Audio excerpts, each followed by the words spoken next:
매일 20개의 팔굽혀펴기를 하면 어깨 관절이 망가질 것입니다.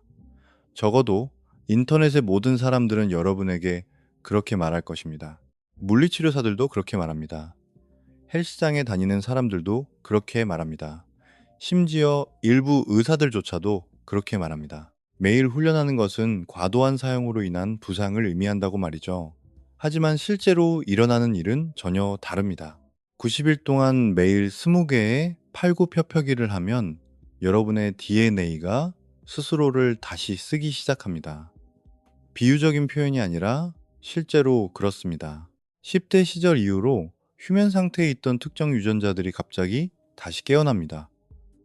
여러분이 성장할 때 여러분의 몸을 만들었던 바로 그 유전자들입니다. 근육 단백질 합성을 담당하는 유전자, 골밀도를 조절하는 유전자, 인슐린 민감성을 통제하는 유전자, 그들은 잠들어 있었습니다.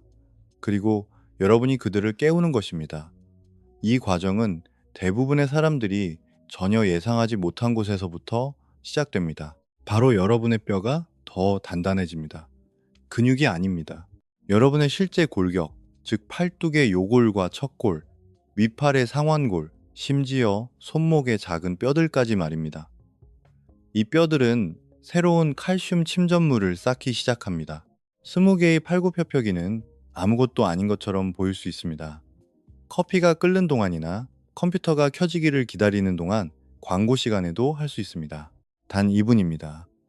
하지만 그 2분이 여러분의 염색체의 깊은 곳까지 도달하는 생물학적 연쇄 반응을 만들어냅니다.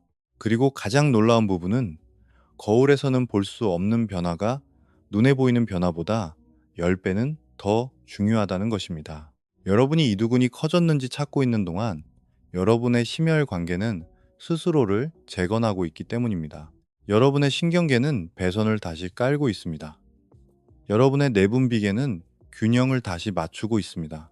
바닥에 엎드려 매일 20번씩 몸을 밀어 올리는 것만으로 일어나는 일입니다.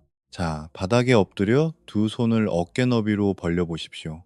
가슴이 내려가기 시작하는 첫 번째 팔굽혀펴기 순간, 여러분의 중추신경계는 과학자들이 말하는 급성 스트레스 반응을 경험합니다.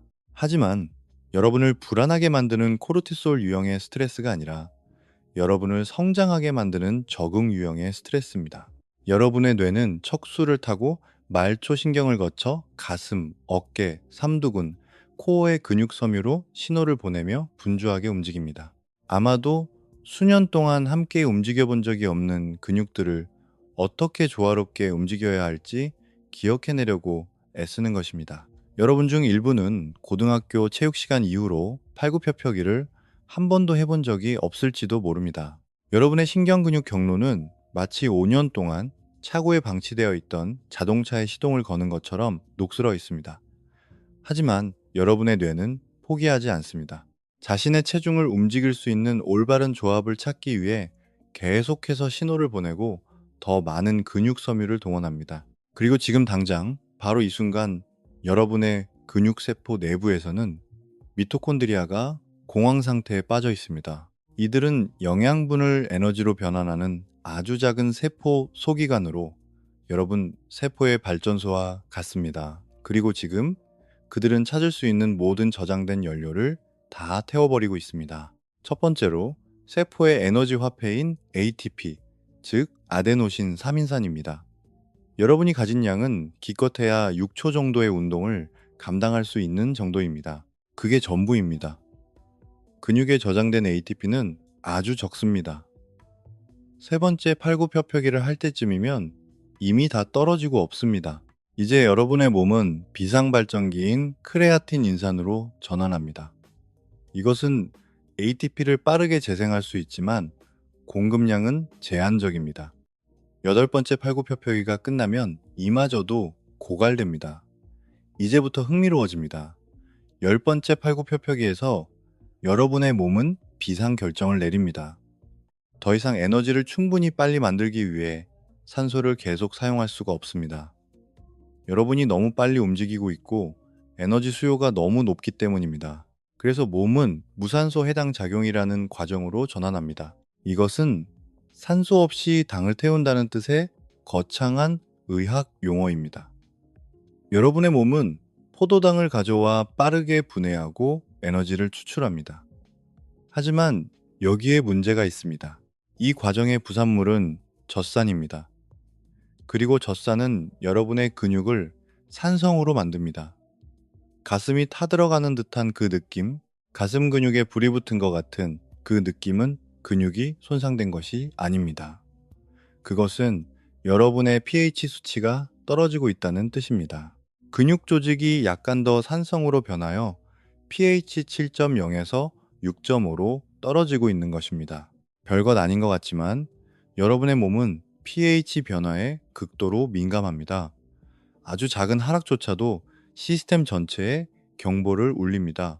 여러분의 근육은 뇌를 향해 비명을 지르기 시작합니다.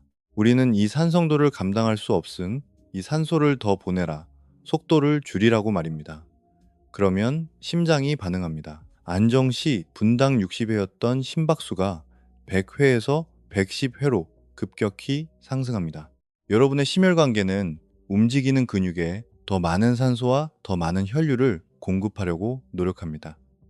혈관이 확장되고 특히 근육 섬유를 둘러싼 모세혈관이 확장됩니다. 산소 교환을 위한 표면적을 더 많이 만들어내는 것입니다. 그리고 정말 놀라운 것은 이겁니다.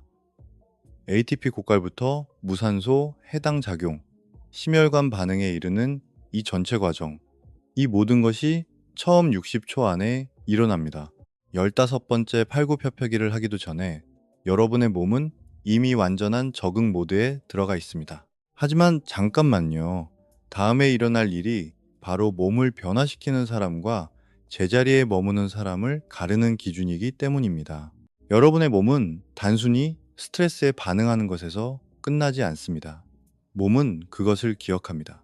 단 한 번의 팔굽혀펴기조차도 근육 섬유에 미세한 파열을 일으킵니다. 팔굽혀펴기에서 주된 움직임을 담당하는 가슴 근육인 대흉근, 팔꿈치를 펴는 역할을 하는 팔뚝 뒤쪽의 근육인 상완 삼두근, 어깨 앞쪽 부분인 전면 삼각근, 이 모든 근육들은 수천 개의 개별 근육 섬유로 이루어져 있습니다. 그리고 각각의 근육 섬유는 수많은 케이블 다발과 같아서 액틴과 미오신이라는 단백질이 서로 미끄러지듯 움직이며 수축을 만들어냅니다.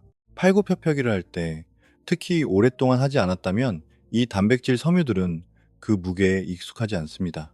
그들은 달코해지기 시작합니다. 미세한 수준에서 작은 파열이 일어나는 것입니다. Z선 붕괴. 이것이 전문 용어입니다. 근육 섬유 부분 사이의 구조적 경계가 문자 그대로 분리되는 것입니다. 이것은 마치 여러분이 스스로를 파괴하고 있는 것처럼 모든 팔굽혀펴기가 여러분을 더 약하게 만드는 것처럼 끔찍하게 들립니다. 하지만 아무도 말해주지 않는 사실이 있습니다. 이 손상이 바로 성장을 촉발하는 정확한 원인이라는 것입니다. 여러분의 면역 체계는 이 파열을 보고 부상이 발생한 것처럼 반응합니다. 백혈구가 그 부위로 몰려듭니다. 가장 먼저 호중구가 도착합니다. 이들은 최초 대응자입니다. 운동이 끝난 지 불과 몇 분 만에 도착하여 세포잔해, 손상된 단백질 조각, 대사노폐물들을 청소합니다. 그런 다음 대식세포가 옵니다. 이들은 특수 청소반입니다. 이들은 손상된 부분을 제거할 뿐만 아니라 사이토카인이라는 신호 전달 분자를 방출합니다. 그리고 이 사이토카인은 정말 믿을 수 없는 일을 촉발합니다. 바로 위성세포를 활성화하는 것입니다. 자, 주의 깊게 들으십시오. 위성세포야말로 근육 성장의 비밀이기 때문입니다. 그리고 대부분의 사람들은 이 세포가 존재하는지조차 모릅니다. 여러분은 이 세포를 가지고 태어났습니다. 이 세포들은 여러분의 평생 동안 근육 조직의 휴면 상태로 앉아 손상 신호를 기다리며 활성화될 이유만을 기다리고 있었습니다. 그리고 대식세포에서 보낸 사이토카인이 도착하면 위성세포가 깨어납니다. 그들은 증식하고 분열하고 자신의 복제본을 만들기 시작합니다. 그리고 그들은 마법에 가까운 일을 해냅니다. 그들은 기존의 근육 섬유와 융합하여 자신의 핵, DNA, 단백질 생성 기계를 기증함으로써 근육 섬유를 더 크고 더 강하고 더 유능하게 만듭니다. 이렇게 생각해 보십시오. 말 한 마리가 건널 수 있는 나무 다리가 있습니다. 누군가 그 위로 트럭을 몰고 지나가려고 합니다. 다리에 금이 가기 시작합니다. 대부분의 사람들은 이런 다리가 망가졌네, 더 이상 사용하면 안 되겠다라고 생각합니다. 하지만 여러분의 몸은 그렇게 생각하지 않습니다. 여러분의 몸은 금이 간 것을 보고 이렇게 말합니다. 좋아, 이제 우리가 트럭을 감당해야 할 때가 온 것 같군. 이 다리를 다시 짓자. 트럭 한 대가 아니라 10대를 감당할 수 있게 말이야. 이것이 바로 지금 여러분의 근육 속에서 일어나는 일입니다. 여러분의 몸은 단지 손상을 복구하는 것이 아닙니다. 그 이상으로 초과 보상을 합니다. 여러분을 이전보다 더 강하게 재건하는 것입니다. 이것을 초과 회복이라고 부릅니다. 그리고 이것은 모든 근력 운동의 바탕이 되는 근본적인 원리입니다. 하지만 그 일정은 미치도록 구체적입니다. 이 1차, 여러분은 잠에서 깨어 그것을 느낍니다. 가슴이 뻐근합니다. 고통스러운 것이 아니라 뻐근한 것입니다. 무언가를 잡으려고 팔을 뻗거나 셔츠를 입을 때 느껴지는 그 깊은 통증. 누군가 위팔에 고무줄을 감아놓은 것처럼 삼두근이 뻣뻣하게 느껴집니다. 이것을 지연성 근육통, 일명 돔스라고 부릅니다. 그리고 세포 수준에서 일어나는 일은 이렇습니다. 그 부위로 몰려든 백혈구들이 염증을 일으키고 있습니다. 근육 조직이 부어오릅니다. 근육 섬유 사이에 체액이 축적됩니다. 손상된 Z선이 뇌로 통증 신호를 보내고 있습니다. 그리고 여러분의 뇌는 이것을 무슨 일이 일어났다, 우리는 준비해야 한다고 해석합니다. 하지만 여기서 중요한 차이점이 있습니다. 이것은 질병을 유발하는 만성염증이 아닙니다. 만성염증은 끔찍한 식습관, 끊임없는 스트레스, 수면 부족, 주로 앉아있는 생활 습관 같은 것들로 인해 발생합니다. 주변에 머물며 시간이 지남에 따라 조직 손상을 일으키고 관절염, 심장병, 당뇨병으로 이어지는 것이 그런 염증입니다. 하지만 운동으로 인한 급성 염증은 몸의 치유 반응입니다. 그것은 일시적이고 생산적이며 적응을 위해 절대적으로 필요합니다. 사실 운동 직후에 이부프로펜 같은 항염증제를 복용한다면 위성세포 활성화를 촉발하는 염증 신호를 차단하기 때문에 오히려 근육 성장 반응을 둔화시키게 될 것입니다. 따라서 이 1차의 근육통은 여러분이 무언가를 잘못했다는 신호가 아닙니다. 여러분이 제대로 해냈다는 신호입니다. 여러분의 몸은 무언가 일어났고 다음번에 이 자극이 나를 압도하지 않도록 준비해야 한다고 말하고 있는 것입니다. 그 준비 과정이 바로 우리가 적응이라고 부르는 것입니다. 7일차, 여러분은 20번째 팔굽혀펴기를 하고 있고 무언가 다르다는 것을 느낍니다. 더 쉽게 느껴집니다. 극적으로 쉬워진 것은 아니지만 눈에 띄게 수월합니다. 내려가는 동작이 더 잘 통제됩니다. 다시 밀어 올리는 동작이 더 부드럽게 느껴집니다. 전처럼 몸이 많이 떨리지 않습니다. 그리고 이상한 점은 이것입니다. 여러분의 근육은 더 커지지 않았습니다. 7일 만에 의미 있는 근육량을 추가하지는 못했습니다. 위성세포는 여전히 융합 중입니다. 단백질 합성은 계속 일어나고 있습니다. 하지만 눈에 보이는 근육 성장은 며칠이 아니라 몇 주가 걸립니다. 그렇다면 왜 더 쉽게 느껴지는 걸까요? 여러분의 뇌가 소프트웨어를 업데이트했기 때문입니다. 이것을 신경근육 효율성이라고 하며 근력 운동에서 가장 과소평가되는 부분 중 하나입니다.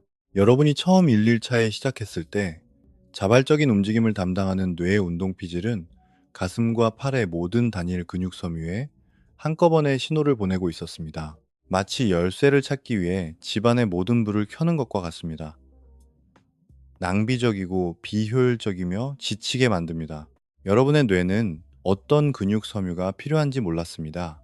그래서 속근 섬유, 지근 섬유, 안정화 근육, 주동근 등 모든 것을 동원하여 최대치로 작동시켰습니다. 하지만 7일차가 되면 뇌는 팔굽혀펴기를 위해 어떤 근육 섬유를 어떤 순서로 얼마나 강하게 작동시켜야 하는지 정확히 알아냅니다. 이것이 바로 운동 단위 동원입니다. 운동 단위란 하나의 신경이 여러 근육 섬유에 연결된 것을 말합니다. 그 신경이 발화하면 그것이 통제하는 모든 근육 섬유가 함께 수축합니다. 여러분의 가슴 근육에만 수천 개의 운동 단위가 있습니다. 그리고 여러분의 뇌는 팔굽혀펴기를 위해 어떤 특정 운동 단위를 활성화해야 하는지 배우고 있는 것입니다. 마치 전화선 인터넷 연결해서 광랜으로 업그레이드 하는 것과 같습니다. 하드웨어는 같지만 처리 속도가 빨라집니다. 의사소통이 더 효율적이게 됩니다. 그리고 이것은 신경학적 수준에서 일어나고 있습니다. 여러분의 신경계의 실제 물리적 구조가 변하고 있는 것입니다. 근육에 연결된 신경이 더 두꺼워지고 있습니다. 구체적으로 말하자면 미엘린 수초를 더 많이 추가하고 있습니다. 미엘린은 전선의 고무 코팅처럼 신경 섬유를 둘러싼 절연체입니다. 미엘린이 많아질수록 신호는 훨씬 더 빨리 이동합니다. 얇은 미엘린을 가진 신경은 신호를 초당 약이 미터로 전도할 수 있습니다.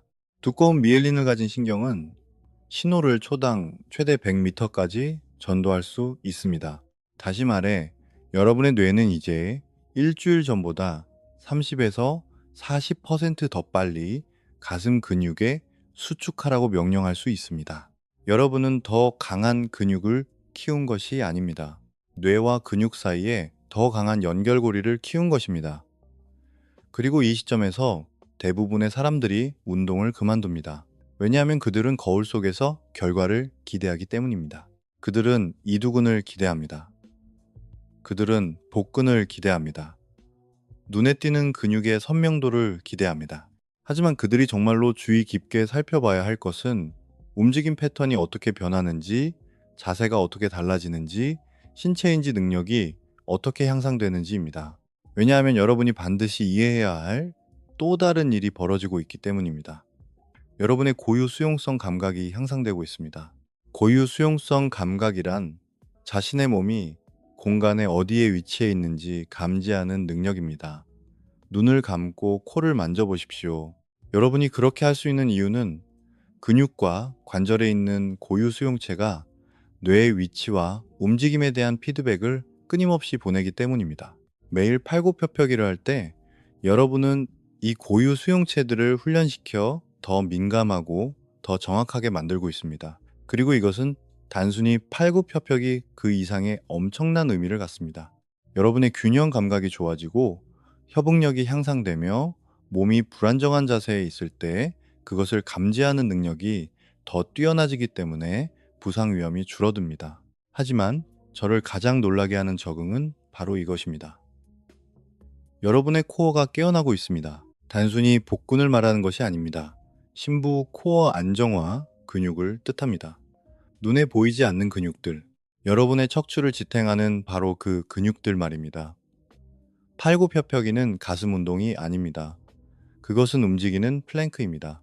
여러분의 식스팩 근육인 복직근, 허리 양옆의 근육인 외복사근, 더 깊은 층에 있는 내복사근, 코르셋처럼 복부를 감싸는 가장 깊은 코어 근육인 복행근, 척추를 따라 달리는 척추기립근, 각 척추뼈 사이의 작은 안정화 근육인 다혈근.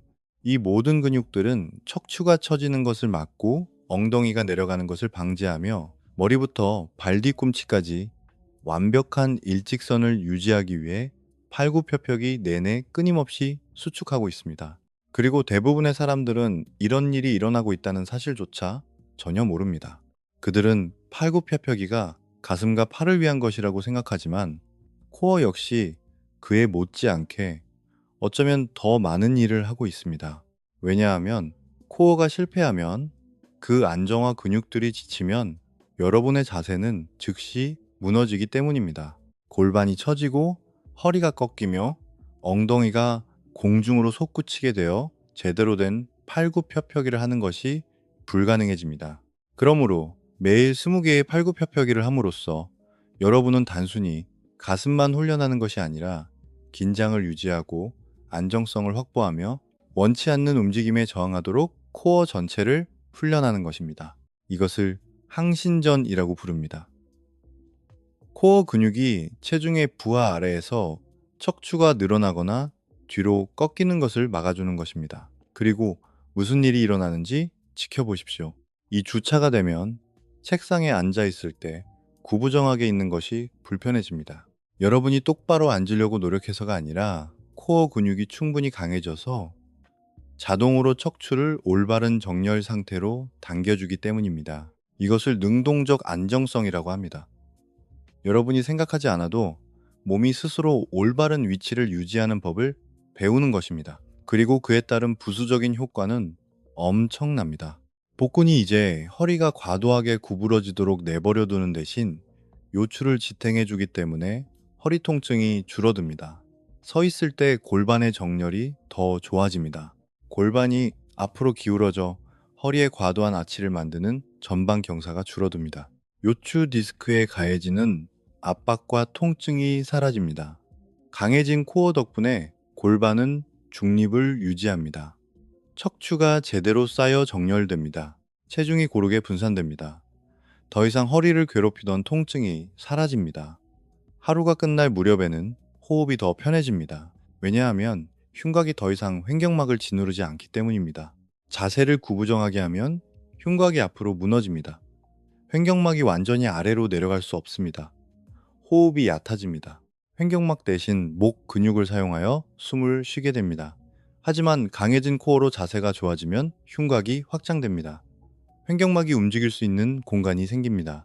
여러분은 더 깊은 숨을 쉬고 숨을 쉴 때마다 더 많은 산소를 마시며 신체 조직에 산소를 더 잘 공급하여 에너지가 넘치고 생각이 맑아집니다. 심지어 목 통증도 사라집니다. 머리가 더 이상 앞으로 튀어나오지 않기 때문입니다. 머리가 중립 위치에서 앞으로 1인치 이동할 때마다 목 근육에는 약 4.5kg의 무게가 더해집니다. 일반적인 머리 무게는 약 4.5에서 5.5kg입니다. 하지만 머리가 7에서 8cm 정도 앞으로 튀어나오면 여러분의 목 근육은 매일 하루 종일 거의 18kg의 무게를 지탱하고 있는 셈입니다. 목이 아픈 것은 당연한 일입니다.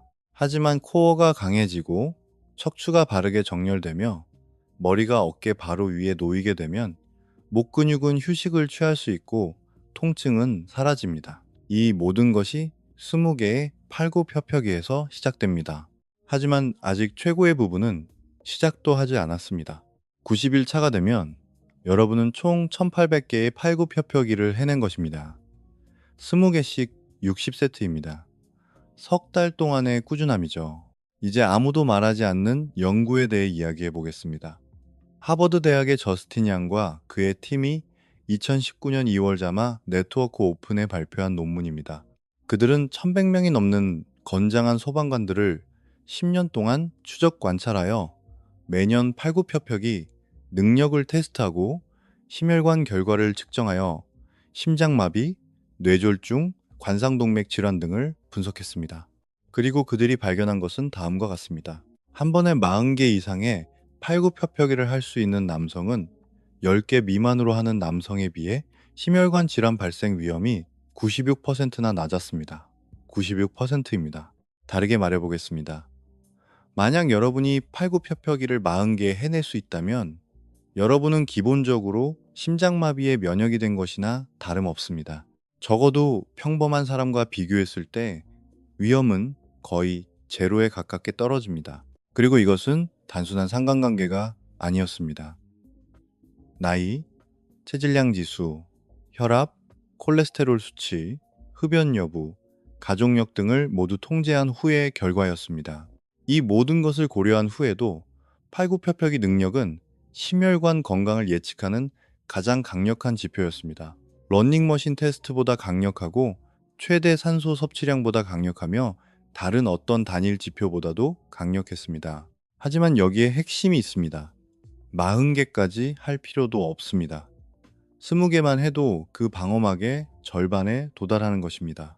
그리고 그 원리는 정말 놀랍습니다. 팔굽혀펴기를 할 때마다 여러분의 심장은 중력을 거스르며 근육이 수축하고 혈관의 저항을 만드는 동시에 가슴, 팔, 코어로 한꺼번에 혈액을 펌프질해야 합니다. 이 과정은 심장의 일회 박출량을 증가시키도록 강제합니다. 이것은 심장이 한번 뛸 때 펌프질하는 혈액의 양을 말합니다. 시간이 지남에 따라 심장은 더 효율적으로 변합니다. 같은 양의 산소를 전달하기 위해 심장이 전처럼 빠르게 뛸 필요가 없어집니다. 안정 시 심박수가 낮아지는 것입니다. 엘리트 지구력 운동선수들의 안정 시 심박수는 분당 40에서 50회 정도입니다. 운동을 하지 않는 일반인은 분당 70에서 80회 정도입니다.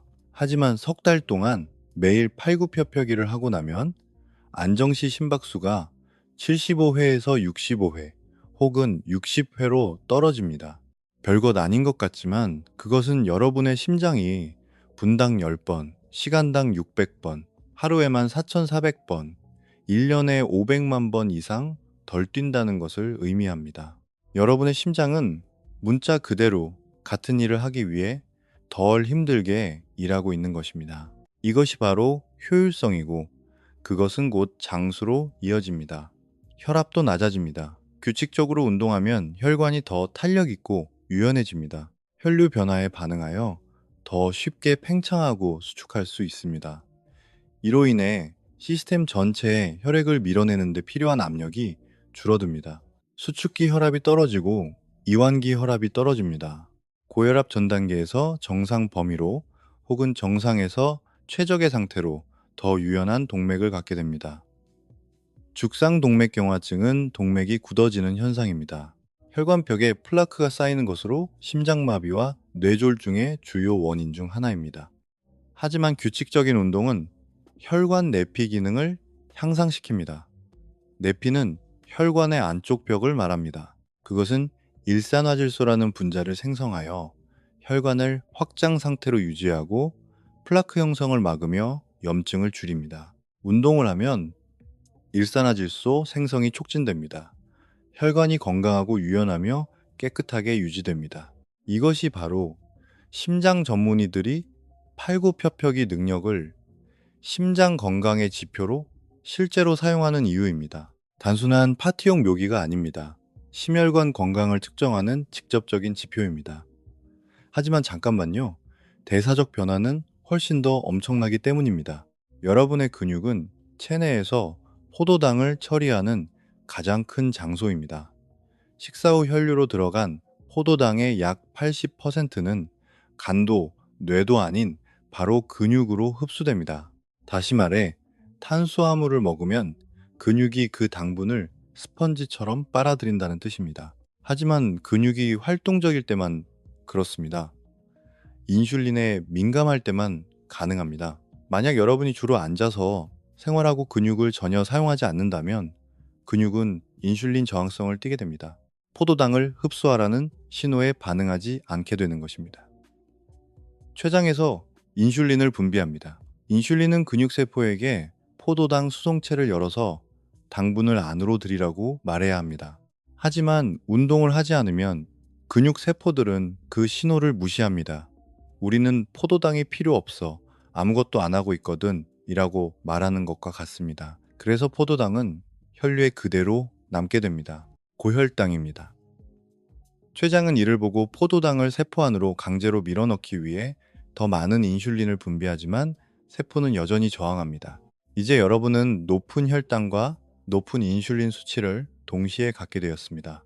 이것을 인슐린 저항성이라고 부르며 제2형 당뇨병의 시작입니다. 자신도 모르는 사이에 수백만 명의 사람들에게 이 일이 일어나고 있습니다. 하지만 매일 20개의 팔굽혀펴기를 하면 근육이 민감하게 유지됩니다. 근육을 활성화하고 저항에 맞서 수축시키면 글루트포의 이동이라는 현상이 촉발됩니다. 글루트포는 포도당 수송 단백질입니다. 평소에는 근육 세포 안에 휴면 상태로 존재합니다. 하지만 운동을 하면 근육 수축이 글루트포를 세포 표면으로 이동하도록 자극합니다. 인슐린 없이도 포도당이 들어올 수 있는 통로를 열어주는 것입니다. 이것이 바로 당뇨병 환자라도 운동을 통해 혈당을 낮출 수 있는 이유입니다. 포도당 처리를 위한 대안적인 경로를 만들어내는 것입니다.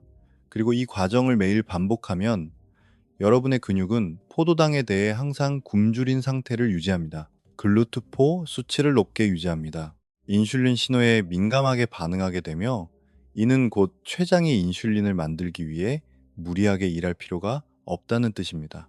혈당 조절 능력이 향상됩니다. 그리고 이거는 연쇄 효과를 만들어냅니다. 지방 축적이 줄어듭니다.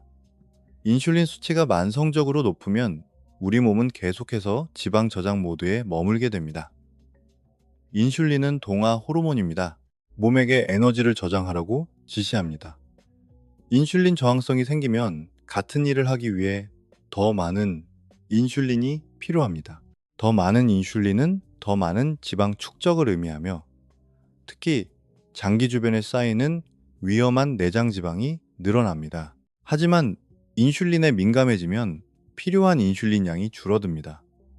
인슐린 수치가 낮아지면 몸은 저장된 지방을 에너지로 사용할 수 있습니다. 저장 모드에서 연소 모드로 전환되는 것입니다. 하루 종일 더 안정적인 에너지를 유지할 수 있습니다. 인슐린 저항성 때문에 혈당이 치솟았다가 떨어지는 오후 3시에 무기력증도 사라집니다. 식사 후에 에너지가 넘쳤다가 갑자기 피로하고 머리가 멍해지며 다시 기운을 차리기 위해 카페인이나 단 것을 찾게 되는 롤러코스터 같은 기분을 느꼈을 것입니다. 그러다 다시 지쳐버리죠. 하지만 인슐린에 민감해지면 혈당이 안정적으로 유지됩니다. 급격한 상승도 붕괴도 없이 안정적인 에너지를 얻고 정신이 맑아지며 식탐도 사라집니다. 단 2분 만에 여러분의 신진대사를 말 그대로 재프로그래밍 하는 것입니다. 그리고 여기서 저를 정말 화나게 만드는 점이 있습니다. 대부분의 사람들은 생리학 교과서 한번 읽어본 적 없는 인플루언서들이 만든 복잡한 프로그램을 따라하면서 한 달에 수십만 원을 헬스장 등록비, 보충제, 단백질 파우더, 부스터, 지방 연소제 등에 쓰고 있습니다. 20개의 팔굽혀펴기가 피트니스 산업이 파는 그 어떤 것의 90%보다 대사 건강에 훨씬 더 큰 도움이 되는데도 말입니다. 하지만 한 가지 더 있습니다. 이 사실은 너무 좋아서 거짓말처럼 들릴지도 모릅니다. 맨몸 저항 운동일지라도 저항 운동은 호르몬 비율, 특히 코르티솔 대비 테스토스테론의 비율을 변화시킵니다. 이것은 건강과 활력에 있어서 가장 중요하면서도 가장 간과되는 지표 중 하나입니다. 코르티솔은 신체적, 정신적, 감정적 스트레스에 반응하여 부신에서 분비되는 스트레스 호르몬입니다. 단기적인 코르티솔 분비는 괜찮습니다. 위협에 반응하도록 설계되어 있기 때문입니다. 투쟁 도피 반응을 일으키고 심박수를 높이며 에너지를 동원하고 집중력을 날카롭게 만듭니다. 하지만 만성적으로 높은 코르티솔은 파괴적입니다. 근육 조직을 분해하고 복부의 지방을 축적하며 면역 기능을 억제하고 수면을 방해하며 인지 기능을 떨어뜨리고 여러분을 불안하고 짜증나고 지치게 만듭니다.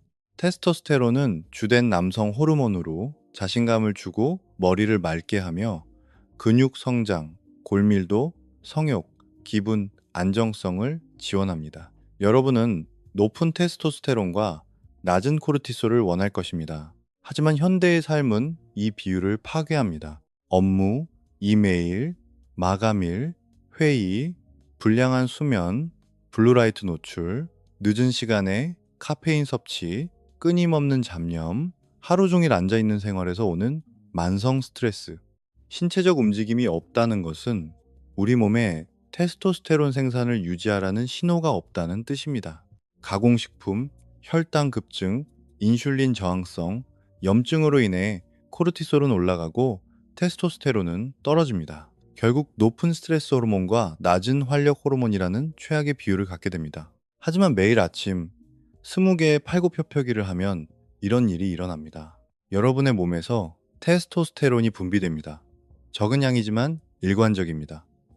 저항 운동은 운동 중과 운동 직후에 급성 호르몬 반응을 유발합니다.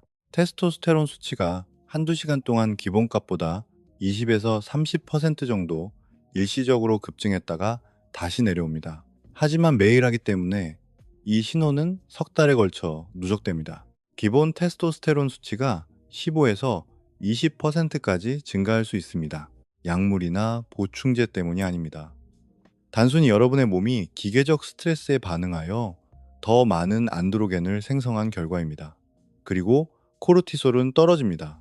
여러분이 몸에 구조화된 스트레스 배출구를 제공하고 있기 때문입니다. 팔굽혀펴기를 할 때 몸은 급성 스트레스를 경험하지만 그것은 통제된 스트레스입니다. 시간이 제한되어 있습니다. 명확한 시작과 끝이 있습니다. 이것을 호르메시스 스트레스라고 부릅니다. 여러분을 더 강하게 만드는 스트레스이며 몸에게 우리가 이 스트레스를 감당할 수 있다. 항상 공황 상태에 있을 필요가 없다는 신호를 보냅니다. 만성적인 스트레스 반응이 감소하고 코르티솔 수치가 정상화됩니다. 그리고 코르티솔이 떨어지면 다른 모든 것이 개선됩니다. 수면의 질이 좋아집니다. 코르티솔은 멜라토닌 생성을 방해하기 때문입니다. 밤에 코르티솔이 높으면 긴장 상태가 유지되지만 코르티솔이 낮아지면 멜라토닌이 제 역할을 할 수 있습니다. 더 빨리 잠들고 더 깊이 자며 상쾌하게 일어납니다. 기분이 좋아집니다. 코르티솔은 행복과 동기를 부여하는 신경 전달 물질인 세로토닌과 도파민 생성을 억제합니다. 코르티솔이 낮다는 것은 세로토닌과 도파민이 더 많아진다는 뜻입니다. 기분이 훨씬 나아지고 더 긍정적이며 더 강한 동기를 부여받게 될 것입니다. 신체 구성이 좋아집니다. 높은 코르티솔은 내장 지방 축적을 촉진합니다. 낮은 코르티솔은 지방 축적을 줄이고 지방 연소를 더 쉽게 만듭니다. 결과적으로 여러분은 진정한 자신다운 모습을 되찾게 됩니다. 덜 예민해지고 결단력이 생기며 기분이 좋아지고 에너지가 넘치게 됩니다. 그리고 이것은 남성뿐만 아니라 모든 사람에게 적용됩니다. 여성들도 에너지, 근육 유지, 골밀도, 인지 기능, 성욕을 위해 테스토스테론이 필요합니다. 최적의 범위는 다르지만 원리는 같습니다. 저항 운동은 모든 사람의 호르몬 균형을 개선합니다. 좋습니다. 이제 어두운 면에 대해서도 이야기해 봅시다. 아무리 좋은 약이라도 잘못 복용하면 독이 되기 때문입니다. 석 달 동안 1800개의 팔굽혀펴기, 자세가 엉망이라면 여러분은 회전근개를 갈아 없애고 있는 것입니다. 대부분의 사람들이 실수하는 방식은 이렇습니다. 팔꿈치가 알파벳 T 모양처럼 바깥으로 벌어집니다. 몸통과 90도 각도를 이룹니다. 손을 너무 넓게 짚습니다. 어깨 너비를 훨씬 벗어나고 골반은 처지며 허리는 꺾이고 엉덩이는 공중으로 솟구칩니다. 이런 자세로 하는 모든 반복 동작은 여러분의 어깨 힘줄, 특히 회전근개의 일부인 극상근 힘줄을 서서히 찢어놓고 있습니다.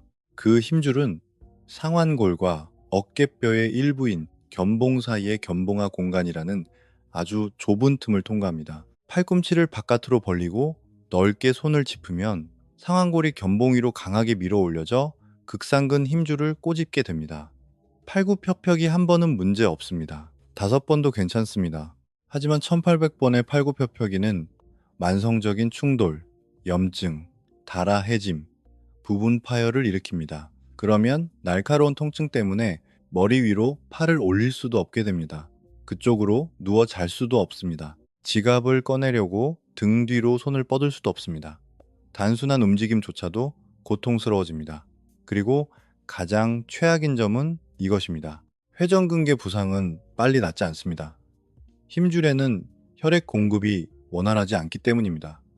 근육 조직은 혈류가 풍부하여 빨리 낫습니다. 하지만 힘줄 조직은 혈류가 적어 매우 천천히 낫습니다. 회전근개 부상은 낫는데 6개월이 걸릴 수 있습니다. 때로는 더 오래 걸리거나 아예 완전히 낫지 않을 수도 있습니다. 만성 통증과 제한된 움직임을 안고 살아야 합니다. 오직 팔굽혀펴기를 할 때 팔꿈치를 벌렸다는 이유만으로 말입니다. 해결책은 이렇습니다. 팔꿈치를 45도 각도로 유지하십시오. 90도도 0도도 아닌 45도입니다. 그 중간을 잡으십시오. 손은 어깨 바로 아래에 두십시오. 넓지도 좁지도 않게 바로 아래입니다. 몸을 낮출 때 팔꿈치는 바깥이나 옆을 향하는 것이 아니라 갈비뼈를 따라 움직여야 합니다. 코어는 단단히 조이고 엉덩이 근육은 엉덩이 사이에 연필을 쥐고 있는 것처럼 강하게 수축시키십시오. 바보같이 들리겠지만 효과는 완벽합니다. 엉덩이를 수축시키면 코어가 자동으로 개입되기 때문입니다. 엉덩이 근육이 수축되어 있으면 허리가 처질 수 없습니다. 발끝부터 머리까지 전신의 긴장감을 유지하십시오. 모든 근육이 관여해야 합니다. 모든 것이 함께 작용해야 합니다. 만약 통증이 느껴진다면 뻐근함이 아니라 날카롭고 찌르는 듯한 진짜 통증이라면 당장 멈추십시오. 이것은 크로스핏이 아닙니다. 여러분은 무언가를 증명하려고 이 운동을 하는 것이 아닙니다. 여러분은 수십 년 동안 지속될 몸을 만들기 위해 여기에 있는 것입니다. 통증은 여러분의 몸이 무언가 잘못되었다고 말해주는 방식입니다. 그것을 무시하지 마십시오. 억지로 참고 밀어붙이지 마십시오. 자세를 고치거나 강도를 낮추십시오. 제대로 된 자세로 20번을 할 수 있을 때까지 무릎을 대고 팔굽혀펴기를 하십시오. 그런 다음 정식 팔굽혀펴기로 넘어가면 됩니다. 단계를 낮추는 것은 부끄러운 일이 아닙니다. 부상을 당하는 것만이 부끄러운 일입니다. 그리고 또 다른 함정이 있습니다. 바로 3개월 차의 적응 정책입니다. 20개의 팔굽혀펴기가 쉽게 느껴집니다. 30초 만에 가볍게 해냅니다. 몸이 떨리지도 힘들지도 않습니다. 축하합니다. 여러분은 적응했습니다. 여러분의 몸은 이제 이 특정한 움직임 패턴에 아주 효율적이 되었습니다. 그 다음은 무엇일까요?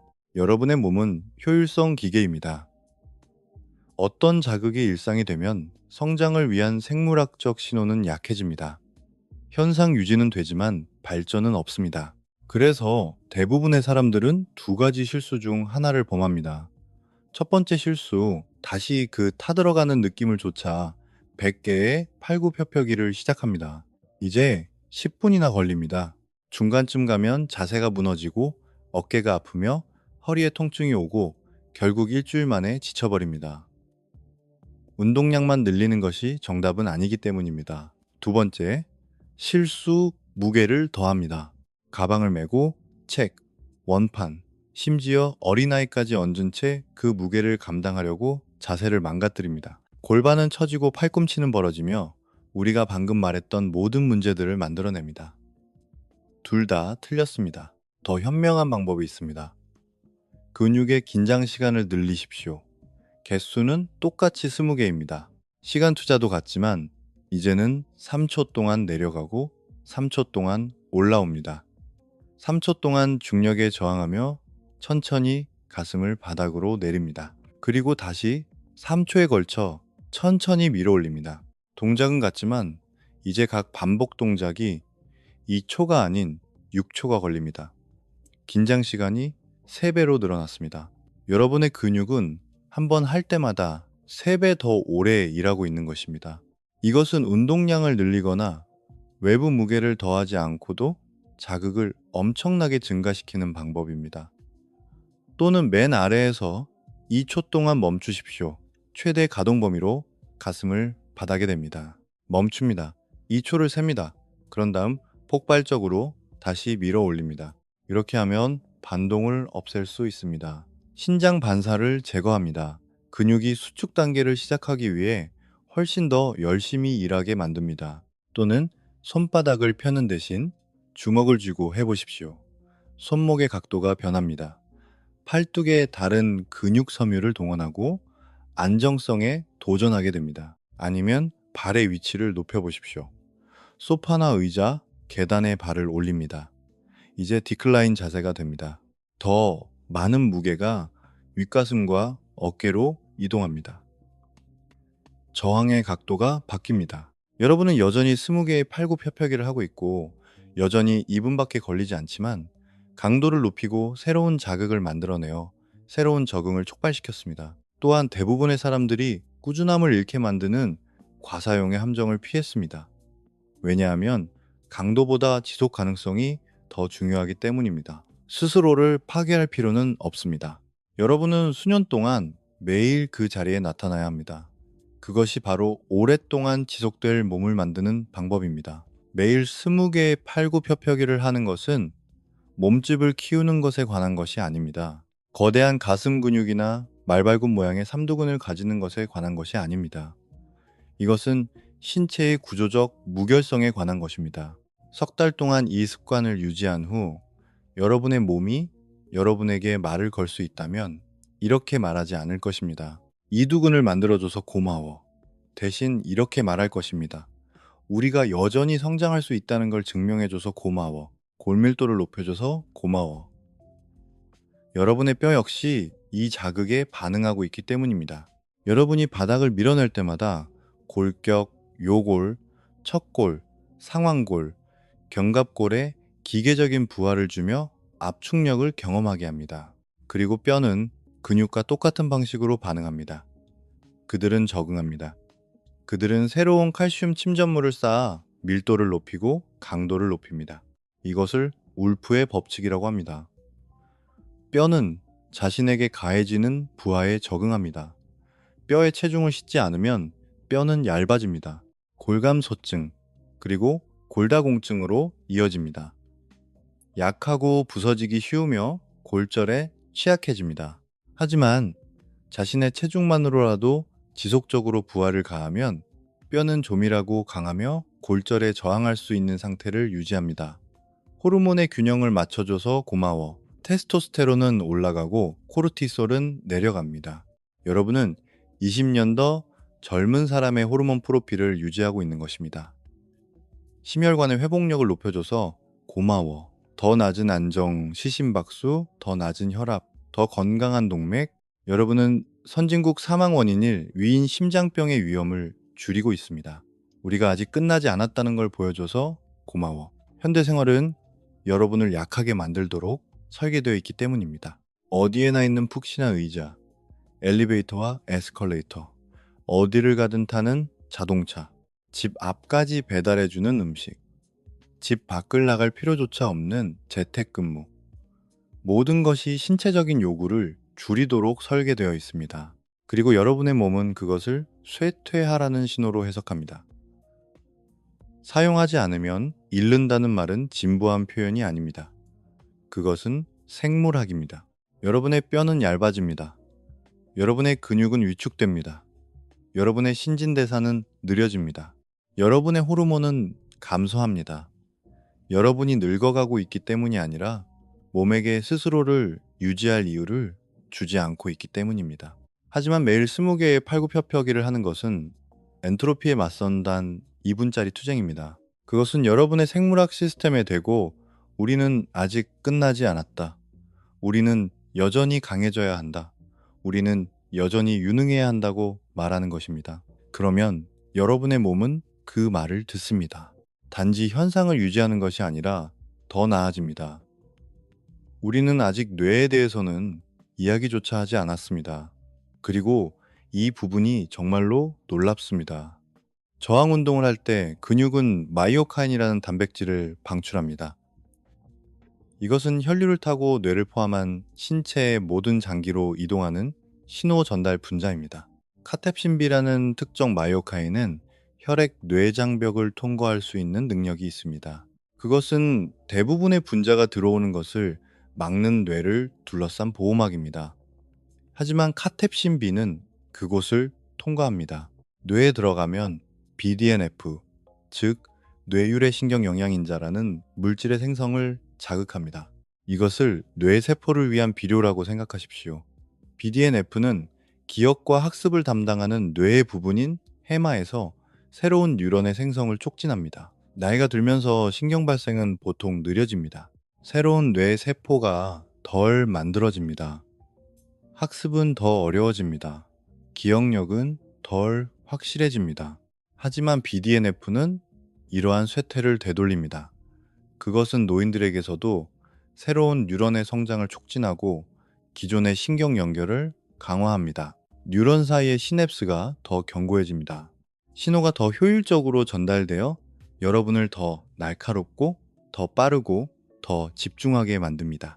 연구에 따르면 BDNF 수치가 높은 사람들은 기억력이 더 좋고 학습 능력이 뛰어나며 인지기능 저하 위험이 낮고 알츠하이머 위험이 낮다고 합니다. 그리고 여러분은 20개의 팔굽혀펴기로 BDNF의 생산을 촉진하고 있는 것입니다. 하지만 아무도 이야기하지 않는 부분이 있습니다. 인지적 이점은 단순히 BDNF에서만 오는 것이 아닙니다. 20개의 팔굽혀펴기를 하는 행위 자체가 2분 동안 호흡과 몸, 그리고 움직임에 집중하도록 강제합니다. 여러분은 업무에 대한 걱정, 보내야 할 이메일, 내야 할 청구서 등 끊임없는 정신적 수다와 일상의 스트레스인 원숭이 마음에서 빠져나옵니다. 2분 동안 여러분은 온전히 자신의 몸 안에 존재하게 됩니다. 이것은 활동적인 명상의 한 형태이며 코르티솔을 낮춥니다. 코르티솔이 떨어지면 전두엽 피질이 더 잘 기능할 수 있습니다. 이곳은 논리, 의사결정, 충동 조절, 계획을 담당하는 뇌의 부위입니다. 코르티솔이 높으면 전두엽 피질은 부분적으로 작동을 멈춥니다. 여러분의 뇌는 생존 모드에 들어갑니다. 먼저 반응하고 나중에 생각합니다. 하지만 코르티솔이 낮아지면 전두엽 피질이 다시 활성화됩니다. 여러분은 더 명확하게 생각하고 더 나은 결정을 내리며 충동을 조절하고 현재에 단순히 반응하는 대신 미래를 계획합니다. 여러분이 바닥을 밀었다고 해서 똑똑해지는 것이 아닙니다. 여러분의 뇌를 느리게 만들던 생물학적 소음을 제거했기 때문에 머리가 더 맑아지는 것입니다. 그리고 이것은 석 달 동안 누적됩니다. 여러분은 뇌에 90번의 BDNF 자극을, 90번의 명상 시간을, 90번의 코르티솔 감소를 제공하는 것입니다. 여러분의 인지 기능은 막연하고 측정하기 어려운 방식이 아니라 유형적이고 눈에 띄는 방식으로 향상됩니다. 무언가를 더 잘 기억하게 됩니다. 이름, 세부사항, 대화 내용들 더 빨리 배웁니다. 새로운 기술, 새로운 정보, 새로운 패턴, 더 나은 결정을 내립니다. 더 합리적이고 덜 충동적이며 더 전략적인 결정. 그리고 스트레스 반응 시스템이 더 잘 조절되기 때문에 덜 불안해집니다. 이 모든 것이 매일 바닥에서 보내는 2분, 90일간의 1800번의 팔굽혀펴기에서 비롯됩니다. 여러분의 몸은 대사적 정상화에 도달했습니다. 몸은 더 이상 이 추가된 근육량을 스트레스가 끝났을 때 버려야 할 일시적인 것으로 보지 않습니다.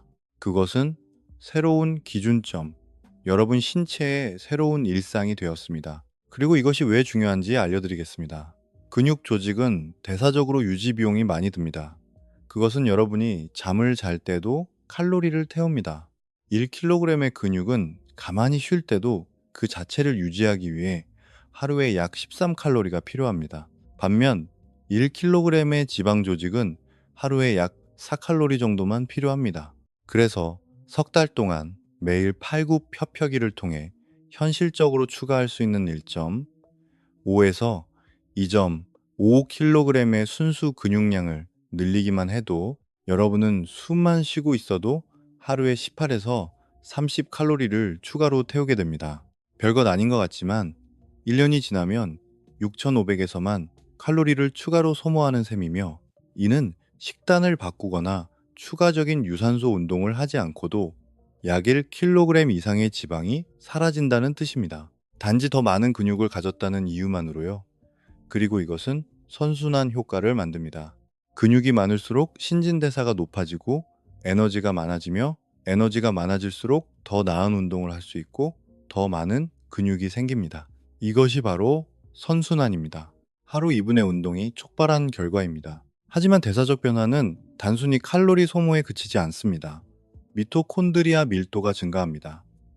세포의 발전소인 미토콘드리아를 기억하십니까? 규칙적으로 운동하면 몸은 더 많은 미토콘드리아를 만들어냅니다. 모든 근육세포 안에 더 많은 발전소, 더 많은 에너지 생산 능력이 생기는 것입니다. 이것을 미토콘드리아 생물 발생이라고 합니다. 그리고 이것은 여러분이 세포에 가하는 에너지 요구량에 의해 촉발됩니다. 팔굽혀펴기를 할 때 세포는 ATP를 빠르게 소모합니다. 그들은 더 많은 ATP를 만들어야 합니다. 그래서 생산 능력을 늘리기 위해 더 많은 미토콘드리아를 만듭니다. 그리고 일단 그 미토콘드리아가 생기면 사라지지 않습니다. 그들은 남아 있으면서 여러분을 대사적으로 더 효율적으로 만듭니다. 여러분의 몸은 영양분을 에너지로 전환하는데 더 능숙해집니다. 하루 종일 더 많은 에너지를 갖게 됩니다. 카페인이나 각성제가 아니라 더 효율적인 세포 에너지 시스템을 갖추었기 때문입니다. 그리고 인슐린 민감성은 높게 유지됩니다. 기억하십시오. 운동을 하면 글루트4 이동이 촉발됩니다. 포도당 수송체가 세포 표면으로 이동합니다.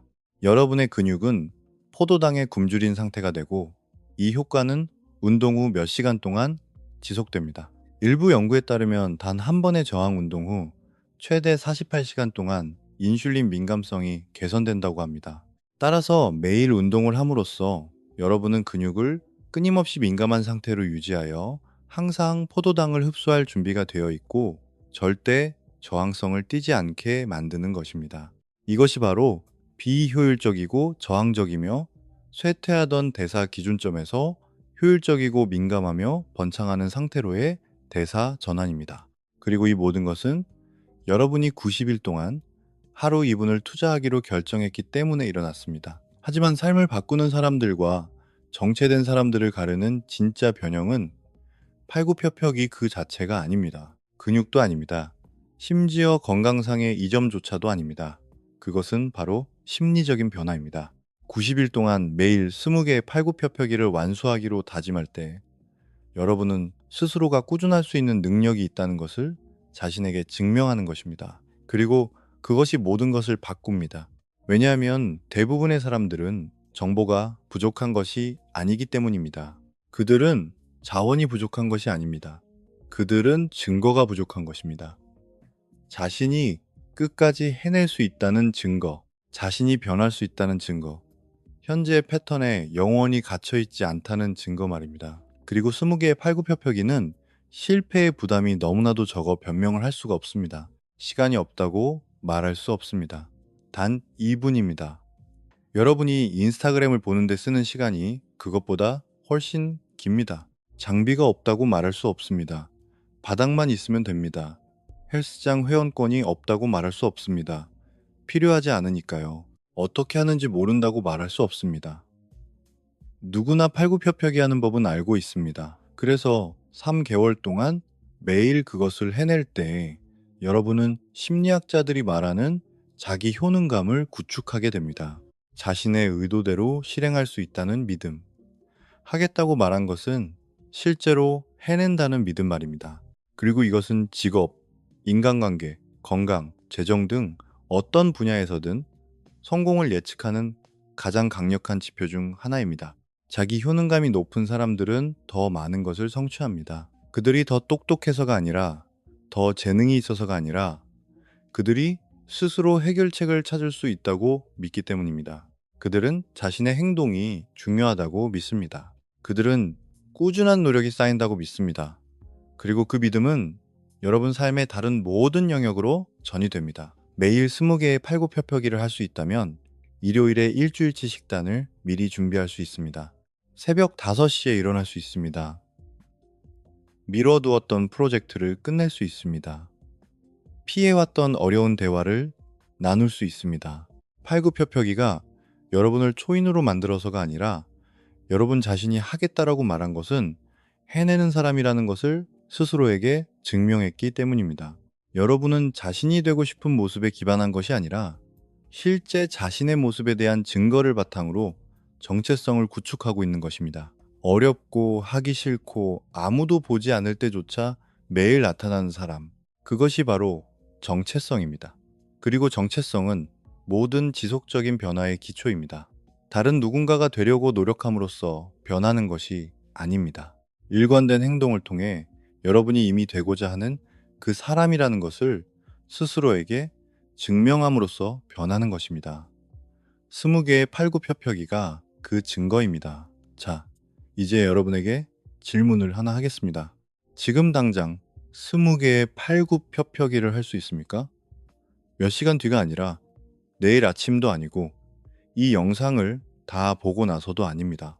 지금 당장 영상을 멈추고 바닥에 엎드려 시도해 보십시오.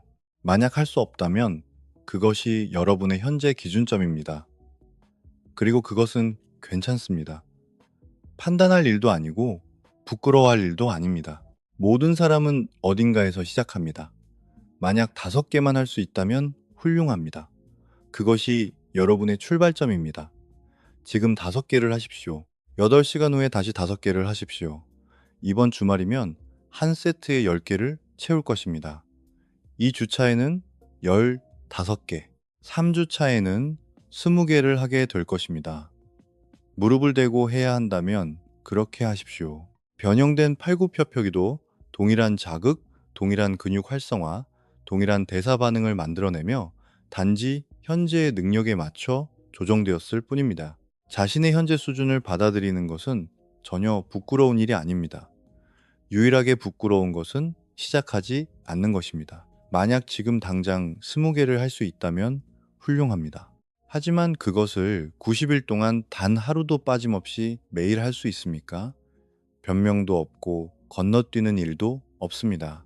피곤할 때도, 여행 중일 때도, 몸이 뻐근할 때도, 하기 싫을 때도 해낼 수 있습니까? 왜냐하면 마법은 바로 그곳에서 일어나기 때문입니다. 팔굽혀펴기 그 자체에 있는 것이 아니라 그 헌신에, 여러분의 미래 자신과 매일 맺는 계약에 무슨 일이 있어도 그 자리에 나타나겠다는 약속에 마법이 있습니다. 바닥은 항상 그곳에 있습니다. 어디로도 도망가지 않습니다. 여러분의 생물학 시스템도 준비되어 있습니다. 제가 설명한 이 메커니즘들, 위성세포 활성화, 신경근육의 적응, 미토콘드리아 생물 발생, 인슐린 민감성, 호르몬 최적화, 이 모든 것이 여러분의 DNA에 이 안에 내장되어 촉발되기만을 기다리고 있습니다. 유일하게 부족한 것은 결단력입니다. 하시겠습니까? 지금 당장 댓글을 남겨주십시오. 1일차라고 선언하십시오. 공개적으로 약속을 맺으십시오. 인터넷에 여러분이 이것을 시작한다고 알리십시오. 책임감은 중요하기 때문입니다. 다른 사람들에게 말할 때 여러분은 끝까지 해낼 가능성이 더 높아집니다. 이 기초를 함께 쌓아갑시다. 그리고 여러분의 몸이 실제로 어떻게 작동하는지에 대한 이런 심층 분석을 더 원하신다면 구독을 눌러주십시오. 동기부여를 빙자한 헛소리나 사입이 전문가들의 엉터리 정보가 아닌 진짜 생물학, 적응을 이끄는 실제 메커니즘 말입니다. 매주 우리는 또 다른 단순한 습관을 해부하여 그것이 세포 수준에서, 전신 시스템 수준에서, 그리고 심리적 수준에서 여러분의 몸에 정확히 어떤 영향을 미치는지 보여드릴 것입니다. 그리고 해로운 습관을 동시에 제거했을 때 어떤 일이 일어나는지 보고 싶으시다면 30일 동안 술을 끊었을 때 일어나는 일에 대한 저희 영상을 확인해 보십시오. 움직임을 더하고 독소를 제거하는 것의 조합. 그것이 여러분의 전체 건강 이야기를 다시 쓰는 가장 빠른 방법입니다. 이 점을 복리로 늘리고 변화를 가속화하십시오. 다음 분석 영상에서 뵙겠습니다. 꾸준함을 유지하십시오. 그저 지켜보기만 하지 마십시오. 오늘 당장 20개의 팔굽혀펴기를 시작하십시오.